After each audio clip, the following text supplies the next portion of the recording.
Real quick before the video starts, guys, I just want to say thank you. Thank you for tuning in and watching these videos throughout the past month. My channel has seen a lot more growth this month than it has in years. It's why I switched focus for the channel to CreepyPasta and scary story readings. So, yeah, bottom of my heart, thank you so much. Without further ado, here is a mega compilation of every story I read in June. Enjoy. Good evening, everyone. Welcome to a brand new video. Today we are going to be reading the story, The Well. Now this is found on CreepyPasta.com under the Based on True Events. Now, it's up to you to decide if this really happened, or if it's all imaginary. Without further ado, let's get into the story. My grandfather grew up on a chicken farm outside of Krakow, Poland. He passed away a few years ago at the age of 82. A few days before his passing on, due to an aggressive form of stomach cancer, he sat me down next to him in his old rocking chair and said in his familiar Polish accent, "After I took a boat to New York, I promised to leave this story behind." He didn't look up as he spoke to me, simply staring at his cup of black coffee. It's been 70 years, and I must tell someone before I meet God. I was born in a small, quaint, empty town, which, despite the Nazi occupation, still functioned. We lived in this 2-bedroom farmhouse, my father, mother, and my brothers, Michael and Igor. I'm sorry you never got to meet any of them. Anyway, Michael and Igor were twins. Identical twins, actually. We had heard rumors of the Nazis' fascination with identical twins. This forced us to be even more reserved, even though we already lived in a secluded part of the countryside. In the last occupied house in the town, in order to avoid going into the occupied towns, we basically ate only chicken and eggs for every meal, and whatever else Mama could gather from the garden. It was lonely, but we survived. The thing that was most difficult for me was the fact that I had to sleep in the basement. Due to Michael and Igor being toddlers, they required my father and mother's attention. The basement was cold, with only one small window, and the moonlight was the only light I got. Because of this, I always delayed going down there until I was absolutely exhausted, so I wouldn't have to lie there awake. On the nights where I couldn't sleep, I would look out of the window, which gave me a small view of the garden and a large, abandoned water well. This was my daily activity throughout those lonely, war-torn nights. In general, it was boring and uneventful, but occasionally I would catch a glimpse of a family, or even just a man or two lovers, sneaking their way through our garden and up to our front door. They always looked rushed and frightened, and sometimes wore tattered uniforms. What would follow were horrible sounds of banging and pleading for whoever lived there to open up, followed by an argument between my father and mother over whether we should let them in. He moved in the chair to adjust himself. "You see, son, we didn't know it. Well, at least I didn't. That we lived fairly close to the Auschwitz concentration camp, and that those people were escapees." "Well, did your father let them in?" I asked impatiently. "No," he said. "It would have been a death sentence for them, as well as for us. The Nazis didn't like Poles, but they tolerated us, and it was easier to hide Michael or Igor than an entire family. My father did what he had to in order to keep his family alive, and as the war went on, fewer and fewer people began showing up in the middle of the night. That's about the time our chicken and vegetables began to disappear. Losing our only supply of food would not have been tolerable, and at that point, my father suspected it was the escapees, so he built a fence around our property. Despite this, the chickens continued to disappear. They weren't killed, they were just simply gone, just vanished from their cages and their pens. One night I decided to stay up myself in order to see if I could find out the answer. I battled my tiredness until the wee hours of the morning, and despite poor lighting and rain, I caught a glimpse of what seemed to be a human figure run across the garden. I rushed upstairs to tell my father, and he ran outside with a knife, the best home defense weapon we could afford, but we found nothing, not a single soul. The next day we did find something though, footprints leading from the cage to the water well. They were made in the wet mud from the rain, and they were of bare feet, no shoes, no socks, just feet. My father had mercy on the man who was trying to find refuge and left him a note, indicating he had 2 days to leave, and then he would begin to seal the well. I waited impatiently for my grandfather to tell me about the fate of the man. The following night, I got the idea to take a blanket down to the well, to the man, since winter was creeping in. I waited until my parents were asleep, and I snuck outside. I shouted something friendly down the well, indicating to the poor man that my intentions were benign, and I began my descent, clinging hand and foot to the pegs attached to the stones. As I neared the bottom, I smelled something horrific. I pulled my father's flashlight from my pocket and shone it on the man. It was when I came to the realization just how large this well was, having been used for a water supply for the entire town and its families in the past, families which were no longer around. But I found no man, only a hole, a gap in the stone where the wall of the well had collapsed, opening up some type of crevice only 2 meters wide and 3 meters deep and tall.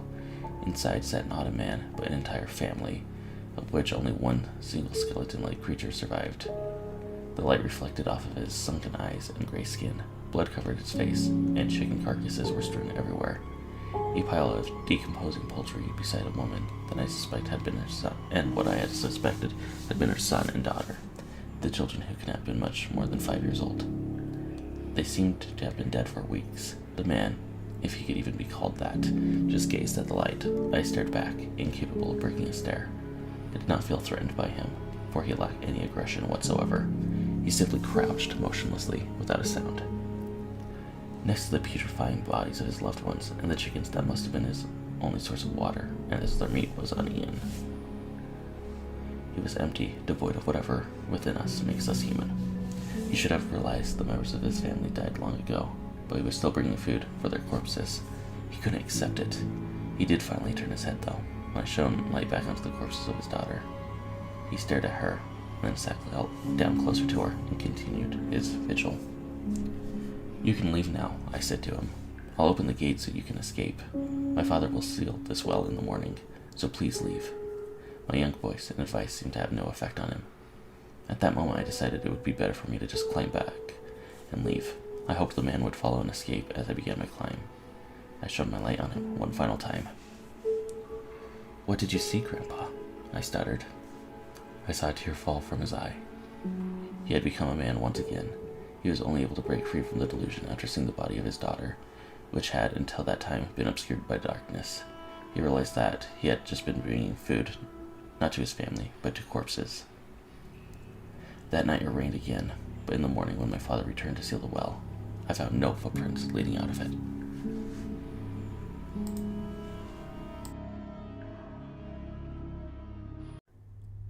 It was in early November of 1997 that a series of very strange sessions led a child psychologist in Maine to contact the authorities.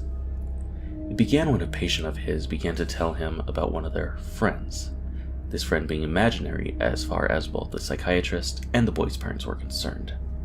He called his friend Mr. Smile, and would talk about him at great length during some sessions.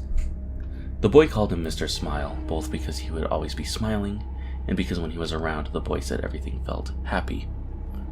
He said that there was a feeling of everything being okay. Now, this boy in question was being treated for serious issues to do with anger and depression, but when Mr. Smile was around, he said all of that anger and sadness just disappeared. He said that Mr. Smile wouldn't speak, but rather just stand there at the foot of his bed. He smelled like candy floss, and just by being there, he made the boy feel calm and safe. The psychiatrist assumed this imaginary friend was some sort of coping mechanism the boy had developed in order to deal with problems at home that led to his temper, and thought nothing of it. Until another patient, a girl about 9 years old, also began talking about her imaginary friend, Mr. Smile. And then a boy of 7, and then a boy of 12, and then a girl of 11. All in all, close to 15 separate patients all began to talk to him about Mr. Smile. The first few he put down to coincidence. After all, many children have imaginary friends, and the name and description of Mr. Smile was just generic enough that it didn't concern him too much at the time. But as more and more patients told him about Mr. Smile, he grew concerned and asked for more details. And every single one of them described him in the same way, using the exact same words. Now, there was no way that all of these children could have been in contact with each other. 5 of them were currently being homeschooled, and according to their parents, never really left the house, unless it was accompanying them to shopping trips and the like. There was no way that every single one of these kids could have rehearsed and prepared the statements together.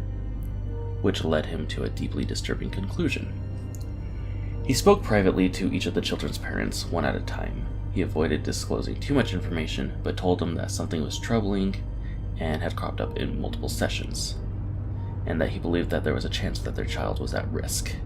He asked for their permission to discuss matters with the authorities, and the parents gave their consent, provided they were kept in the loop as to what was going on. And so, over the course of the next week, the police came and talked to children about their friend. They asked for details about his appearance, which they couldn't seem to describe apart from the smile, and that he was not like them. How he got into their house, anything he said or did while he was there, because by this point the psychiatrist, the parents, and the police were all convinced that Mr. Smile was quite real and quite dangerous.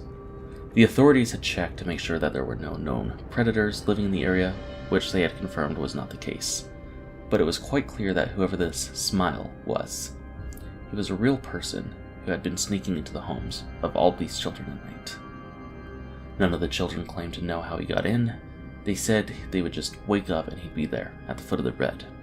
Sometimes they would be singing, but not in English. It sounded like a lullaby, they said. It made them feel safe. Finally, the children were asked to draw Mr. Smile, as they couldn't put into words how he looked.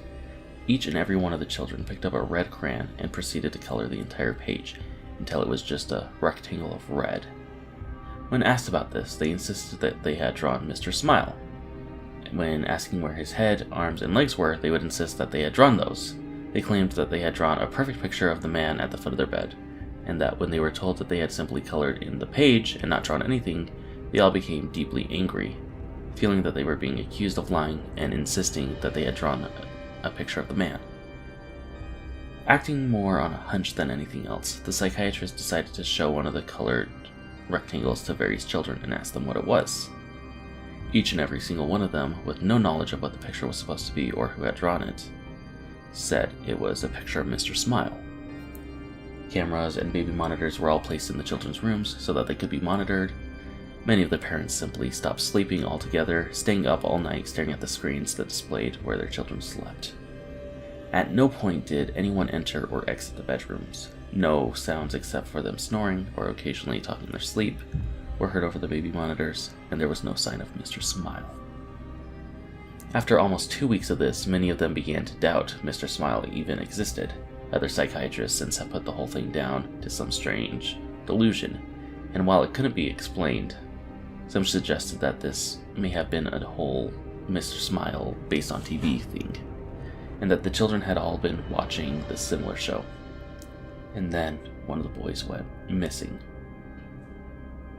The camera in his room had gone dead around 2 in the morning.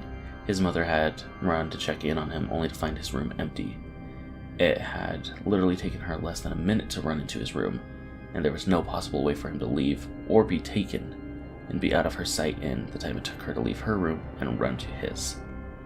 But he was gone. She said it smelled like cotton candy in the room. The search for the boy turned up nothing. No one had seen anything strange or unusual around the home before or during the appearance, and no trace of him was ever found. It was less than a week later that one of the girls who had spoken about Mr. Smile also vanished, and then another, and then another. One by one, each of them began to disappear, until only 4 remained. The 4 remaining children began to talk about how Mr. Smile and his friends were going to take them away soon. When asked about these friends, they talked about how Mr. Smile lived with other smiling men in the happy place, and that he would take them there soon. They said that there were lots of people there already, and that in the happy place, everything was beautiful. They said that they knew about it because Mr. Smile talked to them in their heads. Because he couldn't talk like other people did, he would just show them pictures in their heads of the place they were going. Things began to get increasingly disturbing. After a few weeks, the children began complaining of headaches and nausea. Their schools reported that they had begun to suffer hallucinations, and 2 of them started complaining that they didn't like the place that Mr. Smile was showing them anymore.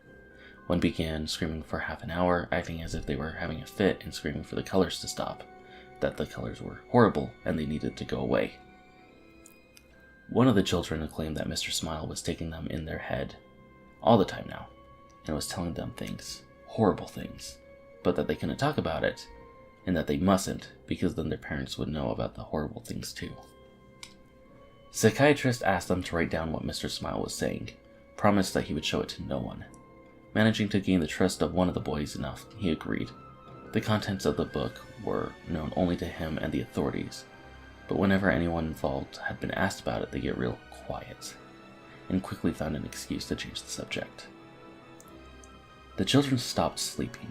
Footage from the security camera showed them sitting bolt upright, their eyes unblinking, just staring at the wall without moving or making a sound. Sedatives did nothing. One of the girls began cutting strange circular marks into her skin, while two of the boys ceased communication in English altogether. The language they spoke was never identified, despite numerous people have been asked to listen, but they just could not translate what they were saying. By the start of 1999, all 4 of the children had vanished into thin air. There was no trace of who took them. Searches have turned up nothing to this day, and there's no indication of where they are or if they're even dead or alive. No suspects have ever been found either. All 4 of them appear to simply just vanish, much like the others, all of whom also remain missing. Their disappearances are also unexplained. I lived in Unit 1B in an apartment building. It was on the 2nd floor, at the end of the hallway that leads to the other units. I had the whole thing to myself. And for a while, it was pretty good. Quiet building, decent rent, no problem with the landlords or other tenants. But a couple months ago, the unit right above me, 1C, started to get noisy. It sounded like a little kid playing, running around, messing around with stuff, all that. But the weird thing is, it only happened at night, around 11 p.m. or later. I ignored it as long as I could, but I have to get up early for work, so eventually I had to say something. One night when the kid was really loud, probably around midnight, I went upstairs, stood at 1C's door. Yep, definitely in there, running around and playing or something. I knocked on the door, and right away the kid stopped running. I guess it was one of those times where kids get caught doing something bad and they freeze up or play dumb. I actually smiled when I thought that, and I wasn't mad or anything, but no one answered the door. So I knocked again, and I said, "Hey, can you keep it down? I can't sleep." No one answered, but the kid had stopped running, so whatever. I went back to my flat. As I left, I could have sworn I heard something. It was like a giggle, but combined with a series of rapid, low-pitched clicks. I ignored it and went to sleep.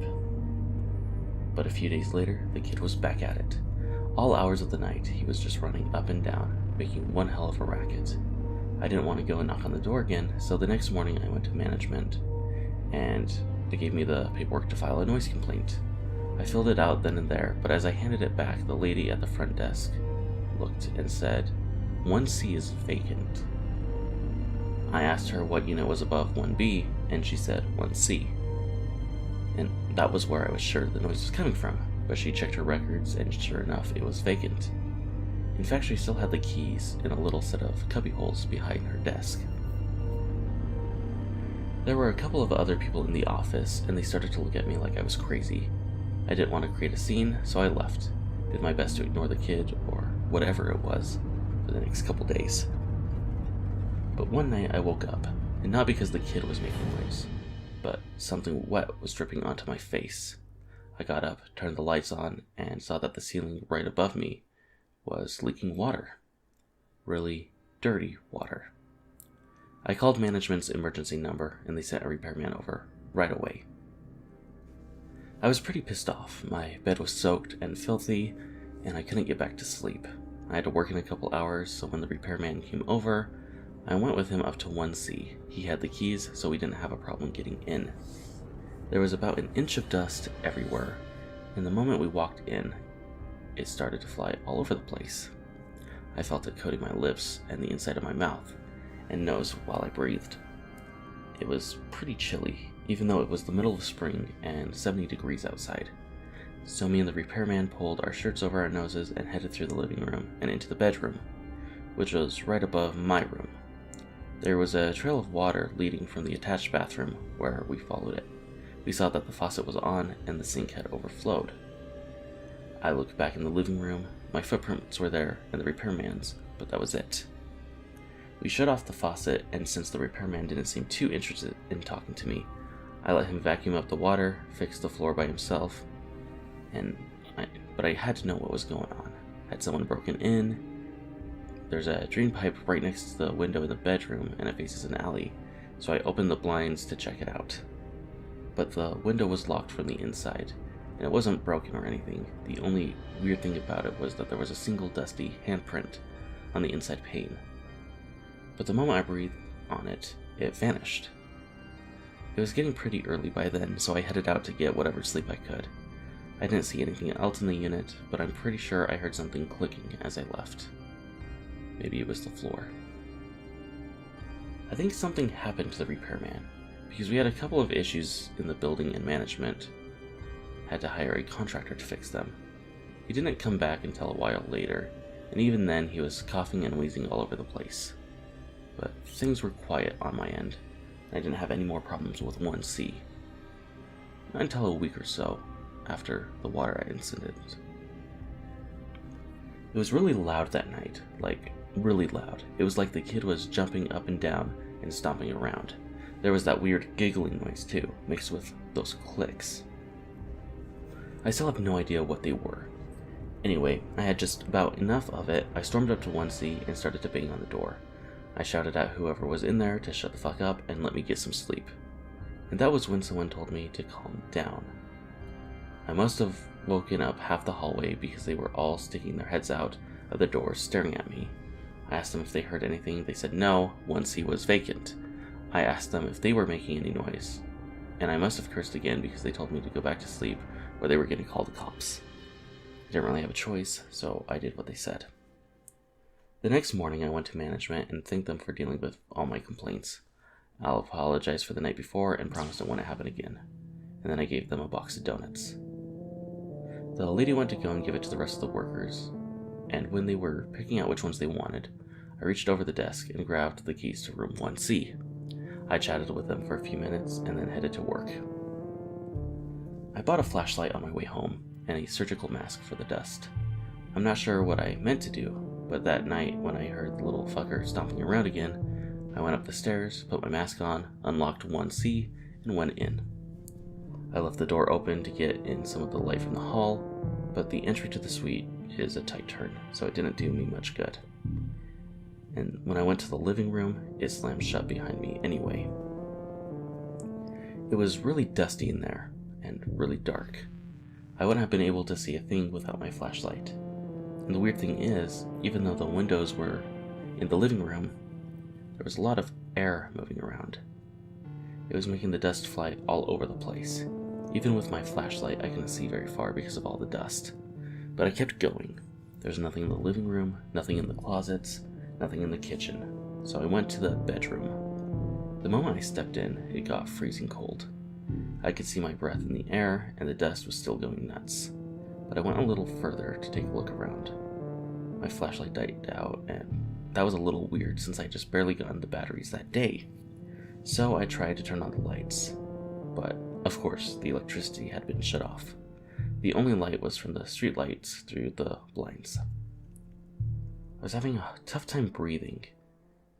It was because of the surgical mask, so I took it off, but it was so dusty that it didn't really make a difference one way or another. And I was getting really, really cold, but nothing was in there, so I decided to go. I turned around, and that's when a lot of dust gathered in front of me. It wasn't like it was just floating, it was definitely collecting in the shape of something, but I couldn't see and I couldn't breathe, so I stepped aside to get some of the street light on it. It was a face.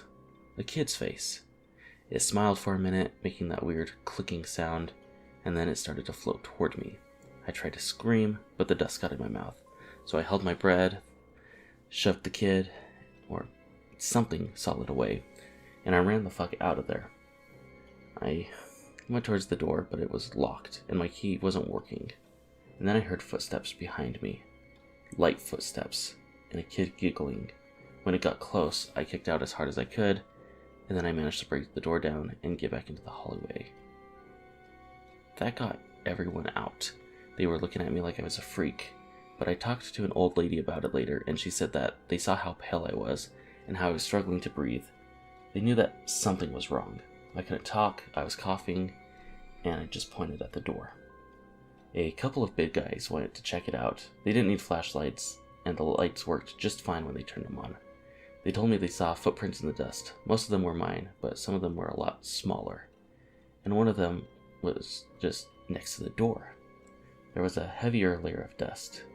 It was in the shape of a little kid. I got an apartment down the street the next day. Management agreed to give me my security deposit back if they could rent 1B by the next month. So there were a bunch of people looking at it while I was moving my stuff out. One of them asked me if the other tenants were quiet, or if they were any noisy kids or anything. I just said no, and he ended up taking the place. I saw him at a bar yesterday. I asked him if it was still a quiet building. He said yeah, for the most part, but some nights he hears something from the unit above him. I said, what? Is it a little kid being loud or something? He said no. It's a little kid crying.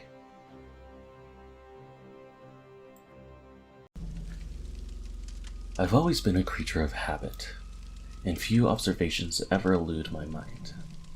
That's why I can recall any event down to the smallest insignificant detail. But recently my memories haven't matched up with reality. On any given weekday, I'll return from work. My keys will be in my left inner coat pocket, and I'll open the door, retrieve the mail from the assortment of mailboxes to the left side of the entrance. My apartment number is 7, just like the mailbox. Following this, I'll travel up the stairs to the first floor, 11 steps. I always start with my left and end with my left. At least I thought so, because a few days ago I tripped. Not because I'm clumsy, but because on that day, I entered the staircase with my right foot. Of course I doubted myself, but it was enough to recheck the amount of steps on the staircase, and sure enough, one was missing.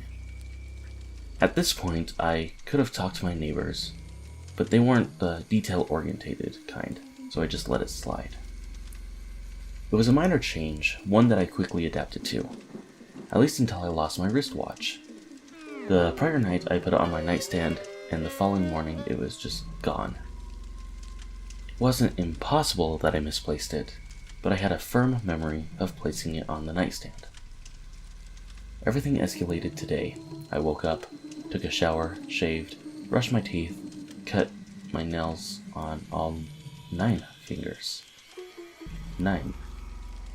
One of them had disappeared, with no trace, just healthy skin covering the barren knuckle.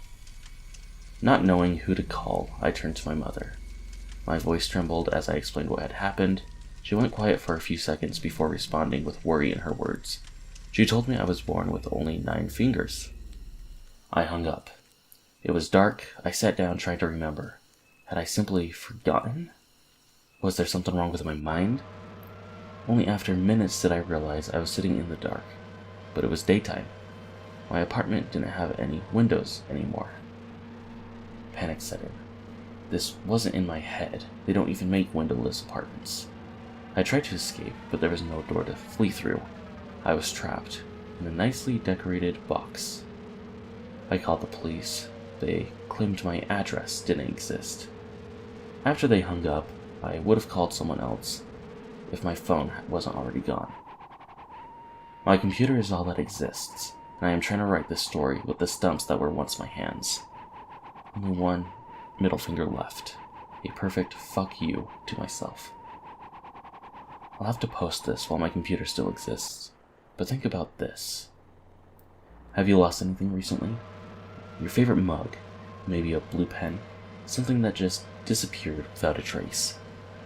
That's how it started for me, too.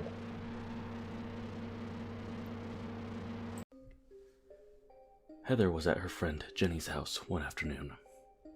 It was just after school, and Jenny's parents hadn't arrived home from work yet. It was just the two of them, and they were engrossed in a board game. Heather was having a good time, except for they were playing in a room adjacent to Jenny's parents' room. Every now and then, Heather would glance and see a little girl doll sitting up on the bed. Its eyes appeared to be staring at them. She tried to ignore it, but over time it started to get to her. "I'm sorry," she said, "but I can't concentrate. That doll on the bed over there is giving me the creeps." "Oh, no problem," Jenny replied. She went to the room and closed the door to calm Heather down, and the two friends resumed their game. It hadn't been long, however, before Heather glanced up again.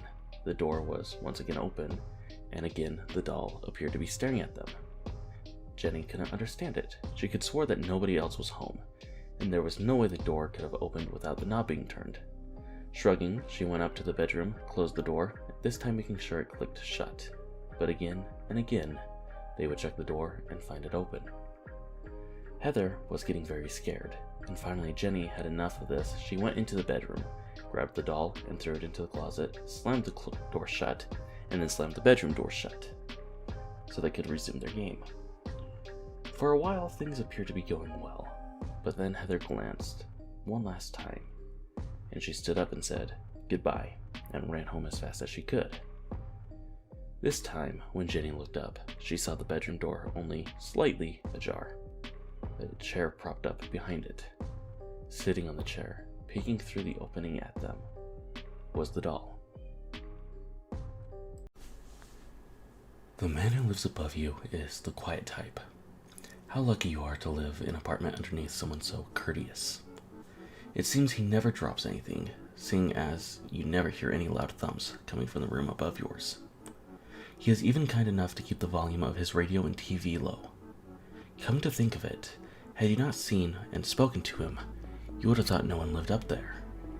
Quite a big change from living below the batch of rowdy teens you're used to. He's very kind as well. Within the first week of you living there, he invites you up for dinner and offers his services as a plumber. The maintenance crew at this complex is fairly incompetent, so you consider it. He didn't even get offended when you told him you were far too busy and didn't know him well enough to dine with him. He just simply smiled, gave you his number, and let you know that the offer stood as long as you lived below him. One night, you decide to take him up on his offer, seeing as you were tired of the hot pockets that your busy schedule allows. You call, uncertain about whether or not he is home. But he answers, and invites you to join him upstairs. He made far too much chicken to eat for himself. You climb the stairs and enter his apartment. It's impeccable. You already managed to spill some Coke Zero on your carpet. In his 6 years of living there, he has left no stains. Dinner smells delightful, and he already has a place set for you, almost like he was expecting you sooner. Astounded by his kindness, you seat yourself and begin eating. Almost immediately, you feel a little bit drowsy. Perhaps you're overworked. He smiles and watches your muscles fail you, the sauce falling out of your mouth. You start to slide from your chair. You can almost feel your body hit the floor, but no. He catches you. No sound is made.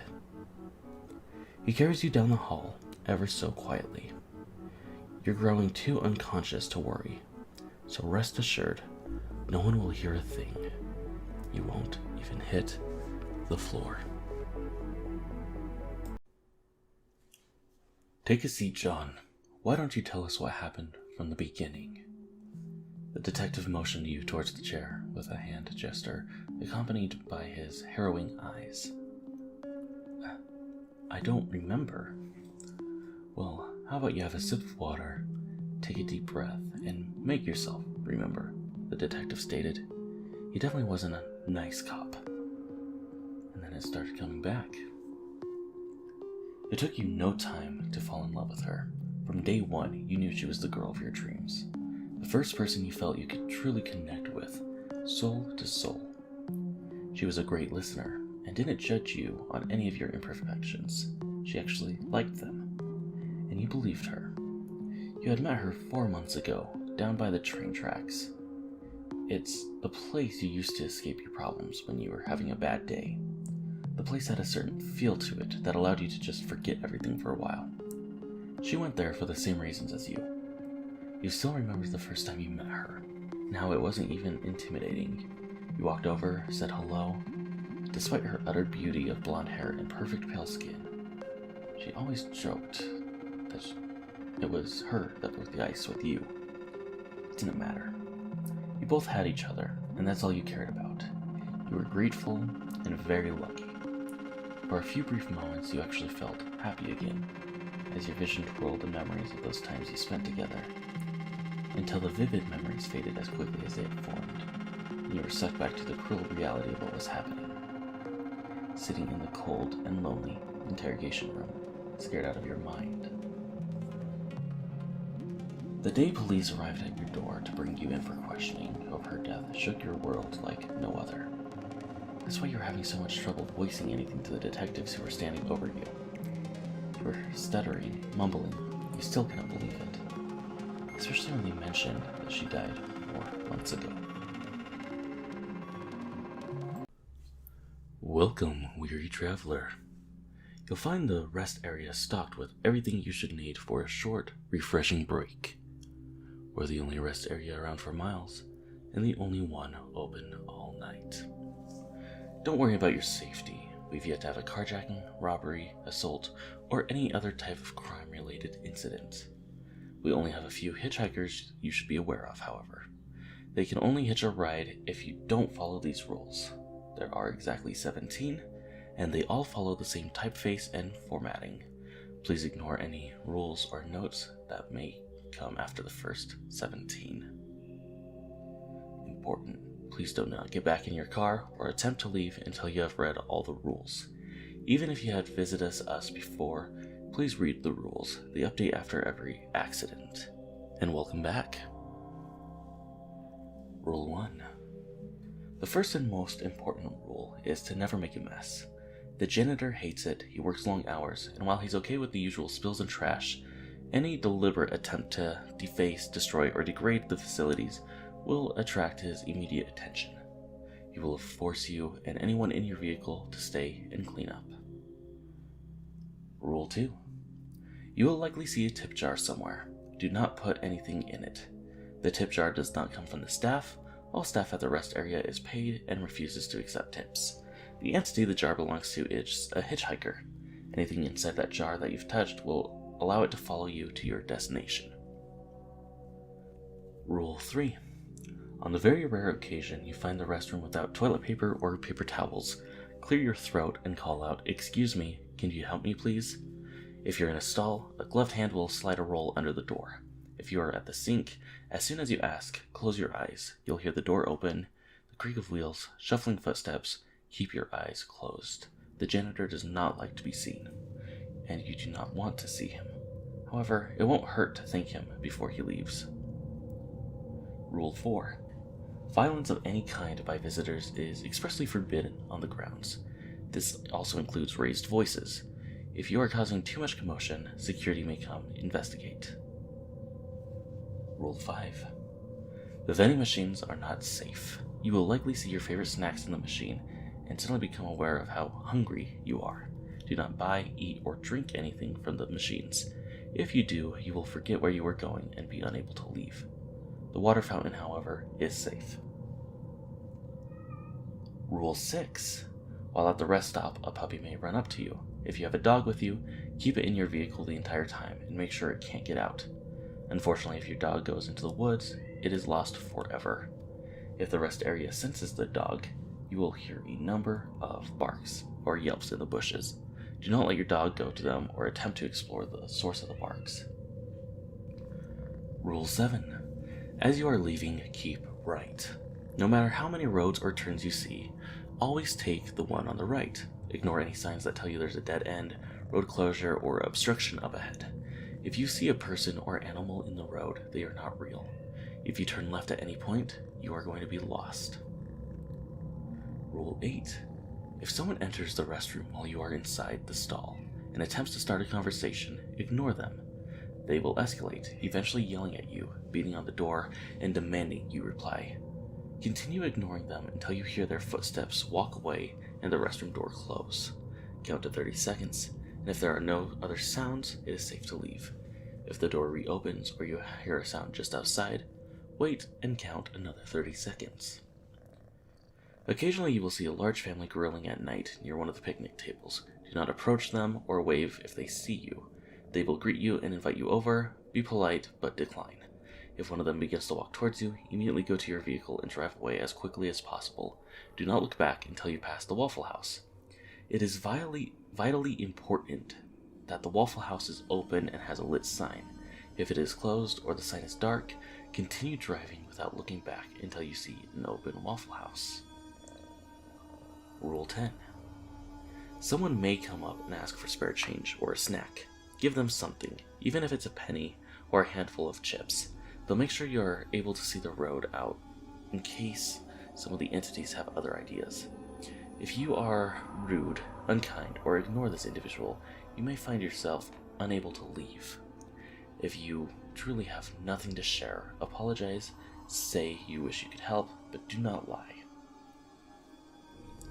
Rule 11. If you have a common name, for example, John, you may hear someone calling it. They are not calling you, they are playing the odds. Do not acknowledge the voice, they will follow you home. Rule 12. Once you have finished reading these rules, you have exactly 19 minutes and 37 seconds for everyone in your vehicle to do what they need to do. Yes, if you're a previous visitor, that's longer than before. Please do not take advantage of the new rule change. Sooner is always better. Anyone not in your vehicle after this time should be considered lost. Rule 13. Please do not open or read any maps while on the grounds. This includes guides and maps within the rest area. It is safe to open maps again once you have passed the Waffle House. Rule 14. Please do not make any phone calls or texts while on the ground. It will be safe to call and text again once you have passed the Waffle House. Rule 15. Please do not say or write the names of anyone in your party while on the grounds. It will safe to be use names again once you have passed the Waffle House. Rule 16. Do not acknowledge any other travelers. This includes crying children. They are hitchhikers. Rule 17. If at any time you see an unfamiliar shadow next to yours, please do not acknowledge it. It is a hitchhiker. Instead, enter your vehicle as quickly as possible and drive until you pass the Waffle House. Rule 18. We are only able to keep the rest area fully operational if it has a steady stream of visitors. Please leave us a positive review on Yelp, preferably from a desktop computer, so other travelers know we are here.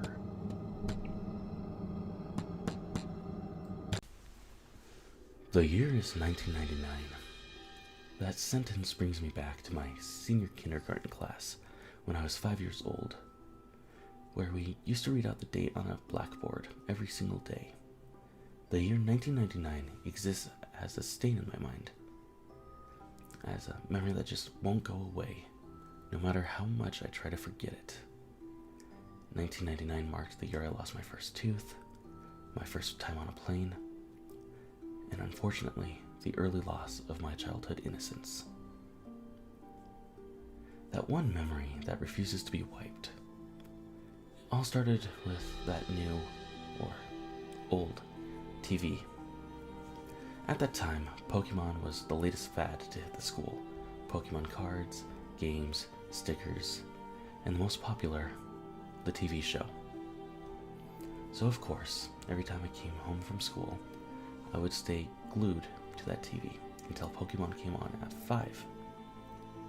The only problem was that my dad watched the news at 5:30, and Pokemon episodes were back to back, which meant I had to miss an episode every day, something I whined on and on about. My dad got tired of hearing me complain every day, and that must be why he went and bought another TV. My dad put the TV he bought in my room. Unfortunately, there was just a small old boob tube, with rabbit ears even. It also only had 20 channels available. That didn't include the channel Pokemon was on. I recall I didn't care though. I was just thrilled I had my own TV in my room. After surfing through the channels, I came to the conclusion that only Channel 2, TiVo Kids, was worth watching. So I watched that for a while. It wasn't for another few months until I discovered Channel 21. One day in April, I was flipping through the channels, trying to see if Pokemon was on. I pressed Channel 21 into the remote. hoping that there were more channels. And to my delight, there was. My dad was surprised too, but he let me watch it because it seemed to have kids programs on. The channel was called Caledon Local 21, and later I found out it was indeed broadcasted from the town of Caledon, Ontario, a town very close to my city. The shows I saw on Caledon 21 looked poorly made, and I never understood what was going on in half of them. However, as I grew up, every time I thought about that channel, I realized more and more how messed up the shows were. I had to ask myself, what the hell was I watching? The following is a list of shows and episodes I remember seeing on Caledon Local 21.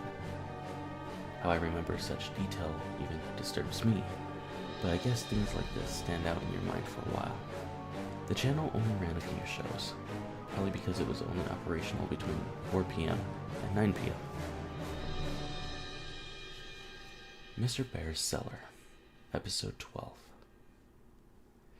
A very sketchy name if you were to look at it nowadays. The show featured a guy wearing a bear mascot costume who would get a new visitor in his cellar every day, always a kid. The show was filmed with a camcorder, and not a very good one either. The police asked me a lot of questions about this show. This episode started with Mr. Bear sitting at a table playing checkers by himself. He sat there playing for a bit until there was a knock at the door. The camera was then looking up the stairs at the door, and there was another knock. Mr. Bear climbed up the stairs and opened the door to reveal 2 young children. One was a boy about my age, and the other was a girl who looked about 8. Mr. Bear danced in delight, and then started talking to the kids. I couldn't hear any of them all that well, but I remember Mr. Bear led them into the cellar, which was quite dark, only lit with a small oil lamp on the table. I can't really remember much more than that, except for him singing a song, which I didn't hear too well either, probably just because of the large bear mask. The episode ended with them playing hide and seek, with the kids hiding in the closet and Mr. Bear counting. Soup and Spoon. I don't even think this one was really a show. I think it was more of a special movie thing. All I know is I stopped watching Caledon Local 21 for a while because I thought this show was too stupid. Especially since Pokemon now came on at 4:30 and 5. I don't remember much of this, but it showed a can of soup and a spoon, both attached to strings, swinging back and forth, as if someone was holding them and just dangling them in front of the camera. Interestingly enough, the show was shot in a basement, which looked just like the one used in Mr. Bear's cellar. Like I said, I can't remember much. The only thing I can remember clearly was the end. The entire thing was only half an hour, and just included stuff I found stupid, such as the spoon chasing the soup, trying to eat him. The ending showed a table and about 7 kids sitting around it, each with a bowl of soup in front of them. They were sitting, looking at the camera, but with confused, almost frightened faces. The cameraman then held the can of soup in front of the kids and said, "Spoons ready?" And then it just stopped. It was summer, and I hadn't watched Channel 21 for a while, until one day when I slept over at my friend's house and I decided to check it out again. My friend had gotten a TV in his room for his 6th birthday, so we stayed up very late. For us, it was 9:30, but that was late for us, and watched TV. That's when I remembered 21, and brought it up to my friend. We decided to see if it was on, and to our surprise, it was. They must have changed the broadcasting time. Mr. Bear's Cellar, Episode 23. This episode was entertaining for my friend and me, mostly because it had swearing. However, now when I think about the episode, I realize something was definitely wrong when it was filmed. The episode started with the camera on its side, while it was facing Mr. Bear, who was walking upstairs to the cellar door. The camera then blacked out for a second before fading in, back upright and facing Mr. Bear. There was also another kid talking to him, but this kid looked about 11 or 12. He was talking to Mr. Bear for a while, but I couldn't hear well. Again, it was a crappy camcorder. That was until the kid raised his voice. The kid was saying how it was late and he and his sister needed to go home. You could also hear more voices in the background. I remember Mr. Bear clearly saying, "Get the f*** out. You're not invited," with a deep voice muffled by the bear mask. I remember my friend and I looking at each other and laughing at the mention of the forbidden F word. But the episode got weirder. The kid began climbing the stairs before turning around and saying how he was going to call the police. Mr. Bear began breaking into a run towards the kid, who started screaming and running as well, and then the camera cut out. That was the end of the episode, and the channel then turned to static after. I didn't watch Channel 21 after that. In August, I grew more curious to see Mr. Bear's cellar for some reason though. The last episode I saw of Mr. Bear was weird and had swearing, which also made me think that the show must have been meant for teenagers. Nonetheless, I flipped onto Channel 21 when my dad was busy. Episode 28. Apparently this episode had been playing for the entire month of August. It was studied a lot by the police. The entire episode was just Mr. Bear sitting in the chair, talking to the audience, saying, "Hello kids, do you want to visit my cellar? If you do, please write me a letter at this address." The screen then switched to a white screen with multicolored letters reading out the address. And that's what was remaining for the rest of the episode. This repeated for about 5 hours every day until September came. And guess what I actually did? I sent Mr. Bear, or whoever portrayed him, a letter. I did it out of curiosity mostly. My dad was okay with it because he thought it was a legit kids show. But then again, he never saw any of what was on Channel 21. So I wrote a letter using my best writing possible. I think I just said how I wanted to meet Mr. Bear, so my dad sent the letter to the address Mr. Bear said on the show. It stayed on all day anyway for some reason. It took about a week to get a response, which I'm surprised I got one. I still have the letter. I received it on August 15th, 1999. The letter read, "Dear Elliot, thank you ever so much for your letter. I would love to have you in my cellar. We play games, watch movies, and go fire camping in the middle of the woods. Come to my house at Caledon, Ontario, Canada. I look very forward to having fun with you. Love, Mr. Bear." I can't believe my dad never found this sketchy, because he actually took me to the house. And that's when the police became involved. Those endless questions, the pictures of terrified kids, the woods. That brings me to why I'm writing this blog. That psycho and his friends did some really messed up shit back then, and now it seems like he's trying to get into contact with me again. The entire police thing is coming back. That has brought 1999 back to me, over a decade later, and it's happening again.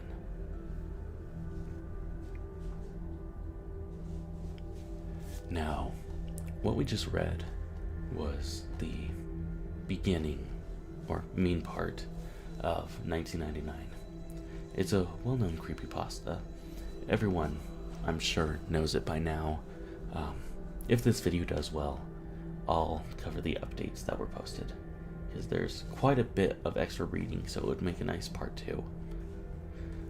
So if you are wanting that, just let me know in the comment section below. Anyway, hope you enjoyed the video.